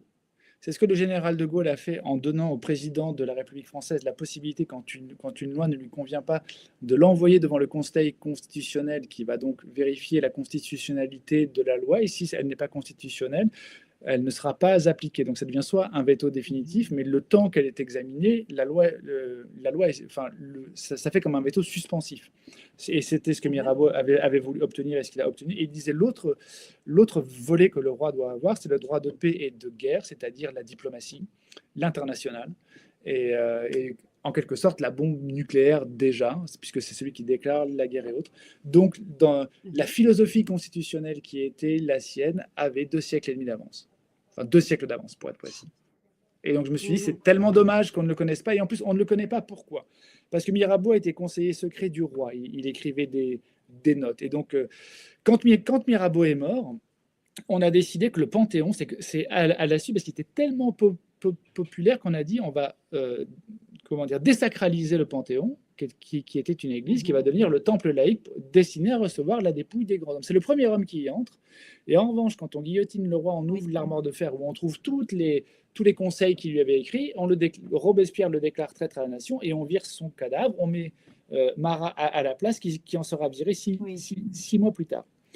Et en fait, la mémoire de Mirabeau a été entachée de trahison. Et en vrai, il y a un livre qui est très simple, qui s'appelle « Les lettres secrètes à la cour », où on voit les discours qu'il prononce à l'Assemblée et ce qu'il dit au roi. Parce que la vraie question, c'est y avait-il un double discours entre les deux interlocuteurs?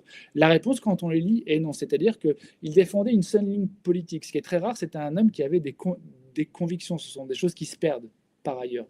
Et il s'est battu pour cela, mais quand la République revient enfin après Napoléon I, Napoléon II, Louis-Philippe et autres, eh bien, on se dit comment est-ce qu'on enseigne, comment est-ce qu'on élève les futurs citoyens français dans le culte de cet événement fondateur qu'est la Révolution française. Donc, il faut choisir des figures tutélaires. Et Mirabeau, qu'on l'en pense traître alors qu'il ne l'est pas, mais qui est juste complexe, fin, qui n'est pas juste blanc ou noir, genre bon ou mauvais, ne convient pas. En plus, catastrophe, il a écrit de la littérature pornographique. Oh, comment on fait avec ça, les jeunes, de la pornographie, du sexe? Non, surtout dans cette république bourgeoise terrible de la fin du 19e siècle. Solers a une phrase géniale par rapport à ça dans sa biographie de Casanova, parce que Casanova, l'histoire de ma vie a d'abord été écrite en français. Il a été écrit en français. Casanova écrivait en français. Le manuscrit s'est perdu et la première fois qu'il arrive en France, au 19e siècle, il est traduit de l'allemand. Et c'est un professeur Laforgue, un bon instituteur, un bon germaniste, moral comme il faut, tout ça, qui traduit. Et il y a un moment, Solers dit ça, c'est très très drôle, il dit « Dans l'histoire de ma vie, Casanova se décrit une nuit, pieds nus, marchant sur le plancher pour aller rejoindre sa maîtresse dans l'une des chambres. » Et il dit « Là, tout de suite, le professeur Laforgue prend froid et dans sa traduction, chausse notre héros de pantoufles légères. » Et il dit « Ces pantoufles sont tout un programme. » Mais ce qui est vrai, le corps nu, trop cru, trop évident, hop, vite, on lui met des pantoufles. Et il dit, cette phrase qui résume tout, imaginez le personnage du Verrou de Fragonard avec des pantoufles, ça n'est plus du tout le même tableau. Donc, ça fait partie de toutes les raisons qui font que Mirabeau a été injustement occulté, et ça fait partie de mes quelques chevaux de bataille. J'aimerais bien un jour refaire rentrer Mirabeau au Panthéon, mais comment? Puisque sa dépouille a été jetée à la fosse commune. Mais j'ai une idée, mais qui, en ce moment, l'époque n'est pas à la gaudriole, hélas, mais peut-être un jour, c'est que Mirabeau a été souvent jugé par contumace, c'est-à-dire par effigie, parce qu'il n'était pas présent. Et donc, je pense qu'on pourrait le faire rentrer par effigie ou dit par contumace, en le symbolisant par que des premières éditions de ses ouvrages pornographiques. Je suis sûr que de la pornographie sous les voûtes du Panthéon, Hugo adorerait, Zola adorerait, ils adoreraient tous. C'est voilà. sûr. Bref, je coupe sur Mirabeau, sinon je ne m'arrête jamais. Oui, c'est ça, sinon ça... Mais justement, tu es vraiment, tu es un féru d'histoire et pourtant, en fait, c'est dans le cadre des lettres que tu t'es intéressé du coup à ce personnage et donc à toute l'histoire et à la Révolution française et à toute l'histoire qui est autour. Mais tu t'es aussi intéressé, dans tes romans, tu t'intéresses aussi aux conflits interfamiliaux. Au-delà de la grande histoire, tu t'intéresses aussi à la petite histoire, aux histoires interfamiliales, aux souffrances interfamiliales. Et du coup, j'aurais aimé savoir d'où te vient justement cette envie et ce besoin de rentrer aussi dans l'intime et de prouver aussi qu'une petite histoire est finalement une grande histoire pour celui qui la vit. Précisément, il y a presque une pensée dialectique chez moi par rapport à ça, c'est-à-dire quand je prends un sujet historique, moi ce qui m'intéresse, ce sont les petites histoires qui font la grande histoire. Parce qu'on a eu un temps dans les années 70, quand on était dans toute l'époque structuraliste, le holisme, etc., on pensait que c'était que les structures et que les acteurs, quelque part, n'avaient pas... Alors ça ne veut pas dire que ce sont les hommes seuls et que ce sont que des personnalités, mais c'est quand même un mix des deux. Et les grands hommes qui font l'histoire le font avec leur histoire à eux. Et moi, ce qui m'intéresse, c'est de remettre la grande histoire à hauteur d'homme et à hauteur de passion et à hauteur de famille, à hauteur de sentiments et autres. Et quand je m'intéresse à l'intime, ce qui m'intéresse dans l'intime, c'est quand il y a des auteurs merveilleux aujourd'hui qui font ça très bien. Emma Becker, par exemple, fait ça remarquablement bien. C'est quand l'intime devient universel et donc devient une sorte d'histoire générale. Et je trouve que c'est le même mouvement et que l'un ne va jamais sans l'autre. D'autant que, est-ce qu'une individualité vit déconnectée de son époque et des choses et de l'histoire dans laquelle il ou elle vit? Je ne pense pas. Je pense pas. Surtout que moi, je pense que ces conflits-là, justement, sont totalement intemporels. De la même façon qu'en politique, comme tu disais tout à l'heure, il y a une boucle et les hommes de pouvoir font d'aussi belles, bonnes que mauvaises choses. Et ça, c'est de tout temps et ce sera de tout temps, je pense, malheureusement. Oui, bien sûr. Mais ce qui m'intéresse aussi, justement, c'est dans le choix des sujets que tu prends, que ce soit Mirabeau, Jim Morrison, Monique, je sais plus, Monique Fourniret. La femme du tueur en série, ou tu en as parlé tout à l'heure de Périandre ou d'Hitler. Ils ont tous quand même en commun ce côté sombre, mais ce côté public et privé. Et du coup, j'ai l'impression que ce qui t'intéresse aussi dans l'humain, c'est cette ambivalence, c'est cette ambiguïté, c'est ce côté sombre. Alors, ça peut être soit sombre, soit le côté qu'on ne voit pas, la part un petit peu cachée. Oui, voilà, Peut être le intime. côté C'est-à-dire caché. on n'est pas forcément dans l'horreur. Il est vrai que je vais souvent dans des choses un petit peu difficiles qui peuvent être considérées comme horribles, mais ça peut être juste une zone d'ombre. Moi, j'avoue que ce que j'aime, en fait, quand on prend tous mes livres, ils ont l'air de ne pas se ressembler du tout.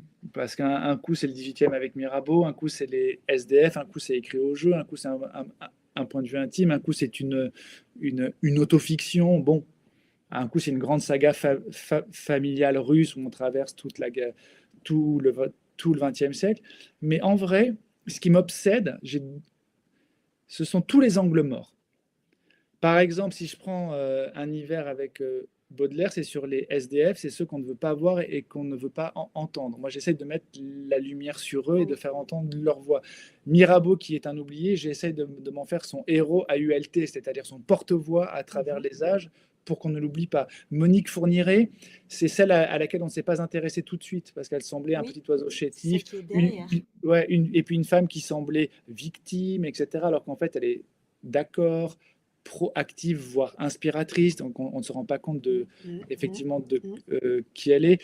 Periande, c'était essayer de dézoomer la question de qu'est-ce qui fait que de montrer la monstruosité des femmes qu'elles peuvent avoir dans la manière dont elles élèvent leurs enfants, sachant que ce qui est terrible quand on regarde ça, c'est que ceux qui ont été victimes d'une mère incestuelle, pas d'une mère incestueuse, parce que l'incestualité est plus le fait des femmes et l'inceste stricto sensu est plus le fait des hommes, mais l'incestualité qui ne laisse pas de marque et qui ne permet aucune reconnaissance juridique dans les tribunaux parce qu'il n'y a pas de marque, mais en revanche, les enfants mâles qui ont subi ce genre de violence psychologique, l'une des choses qu'ils vont faire, c'est être violents avec leur compagne. Et ce qui est terrible à dire, c'est que de temps en temps, à l'origine de la violence d'un homme sur une femme, il peut y avoir une femme qui n'a pas nécessairement été victime de la violence d'un homme, mais de la violence de sa propre mère à elle.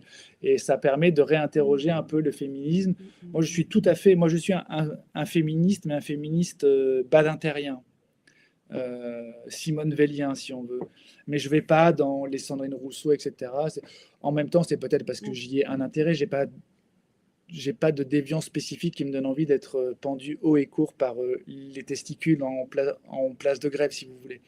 Et puis, et puis autant je pense que, comme disait Aragon, la femme est l'avenir de l'homme, mais l'homme est l'avenir du féminisme. Et je ne pense pas qu'on puisse construire en se battant les uns contre les autres, parce qu'on n'évacuera pas ni la violence, ni le conflit, et c'est quelque chose que l'on construit ensemble. Mais tout ce féminisme extrême, qui est sans doute nécessaire, comme dans toute révolution, il faut que le balancier aille très loin, et après, peut-être que l'on reviendra à une position un petit peu plus équilibrée. Donc, je voulais aussi montrer que les choses étaient plus complexes qu'on ne le dit, et que pour être très simple, tous les hommes blancs, quinquagénaires, de culture judéo-chrétienne, c'est-à-dire moi, on n'est pas tous des Bertrand Cantat en puissance, par exemple. Voilà, etc. Et puis, voilà, en gros, c'est un peu tout ce qui... Et inversement. Ouais, et puis, cette histoire-là, pour revenir au procès Mein Kampf, c'est pareil. Qui a entendu parler de cette histoire? Qui connaît encore Philippe Lamour? C'est dommage qu'on ne le connaisse pas. C'est dommage qu'on n'ait pas cet exemple de vrai panache français, cette vertu si française qu'est le panache, et qui nous manque tellement aujourd'hui. Le panache à la Cyrano, c'est bien plus beau lorsque c'est inutile. Et puis cette phrase superbe, ne pas monter bien haut peut-être, mais tout seul. Formidable. D'accord, donc c'est pas forcément, parce que justement, je pensais à cette pièce où tu vas, il y a le côté visible et le côté connu, et j'ai l'impression que toi, tu vas toujours chercher à la retourner pour aller chercher plutôt l'autre côté, ou en tout cas le mettre en avant, le mettre en valeur. Mais non, c'est aussi justement ce qui est en dessous, c'est pas forcément ce qui est de l'autre côté. C'est la tranche aussi, c'est la tranche de la pièce. Oui, c'est ça, c'est plus la tranche finalement. Et puis la pièce, on peut la tourner, on peut la regarder à l'envers, de biais, de côté, on ne voit pas toujours la même chose. Mais je trouve que la comparaison que tu fais avec la pièce est très juste, parce que, tu vois, grande histoire, histoire intime, ce ne sont que les deux facettes d'une même pièce, précisément, d'une même médaille. C'est ça. Et j'aime bien qu'on puisse tourner, prendre, comme quand on prend une pièce et qu'on la fait tourner comme ça, et puis à un moment, elle tombe soit pile ou face, à voir. C'est ce qui vient, justement, c'est ce qui vient de me venir. Parce que c'est ce que je me disais. Je me disais en faisant les recherches que voilà, tu allais chercher toujours un petit peu le sombre du lumineux ou justement le lumineux du sombre. Et là, effectivement, en pensant, ça me fait penser au yin-yang, où, ok, il y a du Oui, sombre, ok, il y a du lumineux, mais il ne faut pas oublier qu'en soi, c'est une pièce. ouais, C'est qu'une pièce. Et effectivement, le fait de la faire tourner et d'en faire un objet différent, ou en tout cas d'en faire un tout, hmm, c'est ça. Donc toi, ton truc, c'est d'aller chercher ce qui forme le tout. exactement. De- C'est presque la définition du symbole. Je crois que chez les Grecs, le symbole, c'était quand des amis se séparaient, ils cassaient une assiette, chacun partait avec le bout. Et comme parfois, autrefois, les voyages étaient bien longs et lorsque l'on rentrait, on pouvait avoir changé physiquement. Pour être sûr que c'était bien mis, on remettait Ouais. et ça reformait une entité. Mais oui, évidemment, C'est c'est-à-dire que ça, l'assiette cassée. je crois, ouais, je crois que c'est ça. Il me semble que l'origine du mot symbole vient de cette pratique-là. En grec, je ne sais plus comment est-ce qu'on dit symbole, D'accord. mais ça vient de là. Et c'est le fait de réunir. Et c'est pour ça que Baudelaire est appelé un poète symbolique, qui crée le symbolisme, puisqu'il fait, c'est son fameux poème Correspondance qui dit les couleurs, les parfums, les couleurs et les sons se répondent. Il fait communiquer une correspondance horizontale avec une correspondance verticale avec l'esprit, c'est-à-dire entre l'esprit, l'immanence, l'essence, l'intellect et Oui, autres. Et ce qui crée le symbolisme qui se veut une réunion de ces deux choses-là. oui, rebelote, un tout. Ouais. Et puis pareil, par exemple, euh, ce qui est Monique Olivier, pour prendre elle, ou Fourniret, on a un réflexe d'autodéfense de dire ce sont des monstres. Comme ça, ils ne sont pas humains. Or, ce qui est terrible, c'est qu'ils sont tragiquement humains. C'est-à-dire que la monstruosité fait aussi partie Oui. de nous. Et je trouve qu'il faut, il faut, et le roman permet cela, de se rendre compte qu'on est tous porteurs d'une monstruosité. C'est un peu comme un cancer. Elle se révèle ou pas, en fonction des Oui, circonstances, en c'est fonction de ça. On est tous l'éducation et monstrueux. autres. Et je pense que c'est important d'avoir conscience de cette part-là, quelle qu'elle soit, comme Et après, c'est d'avoir un choix. Oui. et comme d'avoir conscience qu'on porte aussi une formidable capacité à la beauté, une formidable capacité au combat, à l'humanisme, à la lumière. Mais effectivement, l'ombre n'existe pas sans la lumière et vice-versa. Et d'ailleurs, si tu essaies un jour de faire disparaître l'ombre, tu auras beau multiplier les projecteurs, tu feras que fragmenter l'ombre, jamais elle disparaîtra. Même quand il est midi, il reste un tout petit point. Un tout petit point. Mais l'ombre, elle ne disparaît jamais. Elle est Non, irréductible. de la lumière. Elle est Voilà, indissociable de la lumière. exactement. Oui, oui, c'est Comme en ouais. nous. C'est marrant, c'est marrant cette philosophie-là. Mais du coup, voilà, pour résumer tout ça, ce serait justement ce tout-là. Ça te vient d'où? Qu'est-ce qui s'est passé? À quel moment tu t'es rendu compte ou tu as décidé de parler et de raconter cette part-là, ce qui manque à l'unité d'une chose ou d'une histoire? Alors, tu sais quoi? Ça vient de me frapper. Je vais te faire une confession psychanalytique qui me frappe maintenant. Mhm. Comme, comme j'ai comme je dis, j'ai commencé à écrire après un accident de surf. C'est un accident de surf bête que j'ai eu où je suis tombé la tête la première dans le sable, dans le shorebreak, et j'ai les cervicales qui se sont presque brisées. J'ai failli rester tétraplégique. On m'a opéré. J'ai dû faire dans le dos, du fer dans les cervicales et tout. J'ai connu une brisure. Et plus jeune, j'ai vraiment eu une période de ma vie quand j'étais en classe préparatoire où j'ai été un vrai con, je crois. Le savoir, parce que en plus j'étais à Stanislas et on t'apprend quand tu es en classe préparatoire que c'est la guerre, c'est la lutte et la culture que l'on t'apprend, le savoir que tu acquiers, il n'est là que pour être meilleur que les autres, que pour écraser l'autre en vrai. Et suite à cet accident, j'ai eu besoin beaucoup des autres qui m'ont aidé pour ma convalescence, etc. Et ce qui est très étonnant, c'est que la brisure a été une ouverture que je n'avais pas. Et je pense que sans ça, je ne serais jamais devenu écrivain pleinement. Mais peut-être le fait de vouloir réunir, j'ai quelque chose qui est cassé, comme cette assiette. Et peut-être que pour moi, cette obsession de retrouver l'unité fondamentale, pas l'unité, comment dire, utérine de ma propre mère, non, non, non, mais Oui. mais l'unité pleine et entière de ce que peut être un corps, un être et un esprit, ça vient peut-être de là. Je sais pas, c'est une piste. J'en parlerai avec mon psychanalyste. Merci. Tu m'as peut-être Oui, c'est ça. fait gagner plusieurs années. Voilà. Et du coup, je vais rester là-dessus parce que c'était ça, c'était là où je voulais en venir. C'était justement ce truc que je sentais, Mhm. voilà, que je, voilà, je viens d'avoir la réponse. C'est ça qui me titillait, c'est cette question-là. C'est voilà, pourquoi le blanc, le noir, l'entité, l'entièreté, ben merci. Voilà, Mais c'est j'ai toi ma qui m'as fait réponse. trouver la Merci réponse, hein. infiniment. Mais c'est toi qui Eh m'as fait ben, trouver la réponse. j'en suis ravie, mais du Ouais, coup, merci exactement. Et infiniment merci à toi surtout. pour ta sincérité, du coup. Bah oui, toujours. Merci beaucoup à tous les deux. En tout cas, on s'est régalé, comme dirait Sonia, à vous écouter tous Ouais. les deux. On pourrait vous écouter pendant des heures, hein. Ah, c'est Mais gentil. effectivement, voilà. Bon, tu vois, comme on le dit on le disait en coulisses, c'est un grill gentil. Mais des Oui, fois, non, elle peut être plus méchante des fois. mais tu vois, finalement, ce qu'on Oui. se disait en antenne au tout début, je me disais, ça ressemble plus à un divan sur lequel je vais m'allonger. Et moi, j'ai vraiment vécu quelque chose de psychanalytique puisque ça m'a vraiment percuté comme ça m'a jamais percuté avant. Donc, en fait, nous étions plus effectivement dans une situation, docteur, vous me direz combien je vous dois pour vos honoraires.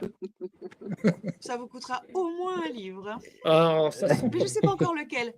Bah, Ok. voilà, je ne sais pas encore lequel. Je faut que je Alors réfléchisse. là c'est intéressant parce que je te laisse choisir parce que comme je fais des livres très différents, Oui, en fonction de ce que les gens préfèrent dans ce que j'ai pu écrire, ça me dit beaucoup de qui ils sont en fait, de qu'est-ce que oui, ça bien va sûr. réveiller chez eux. Donc je serais très C'est pour ça intéressé qu'il de faut que je savoir lequel réfléchisse. tu choisis. Ce sera à ton tour d'être un peu psychanalysé par moi. C'est exactement. Eh ben, on veut voir ça en tout cas. Donc, on rappelle que tu étais avec nous, Harold, pour nous parler de ce livre, Le procès Mein Kampf aux éditions Les Escales. Donc, vraiment un très beau livre à découvrir, dont on a eu la chronique de Sonia dans cette émission. On a eu l'extrait de Marie.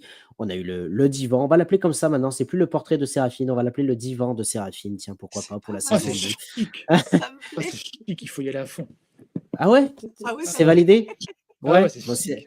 C'est si très c'est validé élégant. par Et puis, Harold, Très alors. élégant en que le plus, grill. comme ça, peut-être que vos interlocuteurs se méfieront moins. Le grill, on arrive un peu préparé. Le divan, et puis après, crac, tu peux les coincer. Ah, Ah, on en parlera en L'art antenne, l'art effectivement. de la guerre, mes chers amis, l'art de la guerre. Eh ben, en tout cas, merci à toi, en tout cas, donc, pour ce moment passé avec toi. Merci à Donc, je vous, c'était rappelle à très toutes les agréable. personnes. Merci beaucoup de vous être intéressé à ce livre-là et de m'avoir accueilli dans votre émission. Ben non, mais avec grand plaisir, effectivement. Et puis, tu vois, moi, je garde un très bon souvenir de notre rencontre à Lyon. On n'a pas pu Ah, parler c'est super. rugby ce soir, mais on aura, je l'espère, l'occasion c'est d'en vrai. parler très Ça prochainement. aussi. Oui, Pour Voilà. un ça marche. Donc, prochain. je remercie à toutes les personnes qui étaient avec nous. Donc, je vois effectivement Merci Elisabeth à qui vous nous dit tous. quelle belle émission, Séraphine. Merci. Live très riche et très intéressant. Merci à tous et bravo. Merci à vous pour ce très bon moment. Et quel super moment passionnant avec vous. Merci. Donc, je rappelle juste pour ceux qui nous regardent qu'on se retrouve ce vendredi, Sonia, avec Alexandra Huguetto qui viendra nous parler de son livre Donne-moi des ailes aux éditions Jouvence. Merci à tous de nous avoir suivis. Et puis, vu qu'on est dans la journée mondiale du livre, on se retrouve très prochainement parce que entre l'encre et les mots, il y a vous. Donc, en tout cas, n'hésitez pas à ouvrir des livres. Ah, oui, là, j'ai préparé mon émission ce soir, vous avez vu? Il y a Allez, les auteurs et les lecteurs entre l'ancré. voilà. Eh ben, c'est super. Merci beaucoup, en tout cas. Admirable. On reste connectés, en tout cas. Merci à Ouais. tous. Lisez Merci des livres beaucoup. et on se retrouve dès vendredi. À bientôt. Ciao, ciao. Merci. Ciao. À vendredi.